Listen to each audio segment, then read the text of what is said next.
Hi, இன்னைக்கு நம்ம பார்க்க போகிற டாபிக் என்னன்னு பார்த்தீங்க அப்படின்னா, ஒரு சிஐசி ஹியரிங் எய்டை எப்படி நம்ம மெயின்டைன் பண்ணணும் அப்படிங்கிறது தான். யூஸ்வலாக சிஐசி மாடல் இந்த மாதிரி இருக்கும். இது வந்து ஒரு சின்ன பேட்டரி மூலிமா ரன் ஆகும். இந்த டோர் ஓப்பன் பண்ணால் மிஷின் ஆஃபு, டோர் க்ளோஸ் பண்ணால் மிஷின் ஆனு.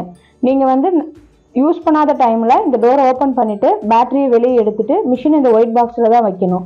ஏன் பேட்டரி ரிமூவ் பண்ண சொல்கிறோம் அப்படின்னா, இந்த பேட்டரிக்குள்ளார ஏதாவது டிஸ்ட்ராக்ஷன் ஆகிடும், அதனால் மிஷின் அஃபெக்ட் ஆகிடுங்கிறனால ரிமூவ் பண்ணி வைக்க சொல்கிறோம். அதே மாதிரி நம்மளோட காதில் இருக்க அழுக்கு மிஷின் உள்ளார போகாமல் இருக்கிறது ப்ரொடெக்ட் பண்ணுற இடம் இதுதான். சவுண்டு வெளியே வர இடமும் இதுதான். இது ரொம்ப அழுக்காயிடுச்சுன்னா நமக்கு சத்தம் வெளியே வராது. அப்போ எவ்ரிடே நீங்கள் இந்த ப்ரஷ் வச்சு இப்படி க்ளீன் பண்ணிக்கோங்க.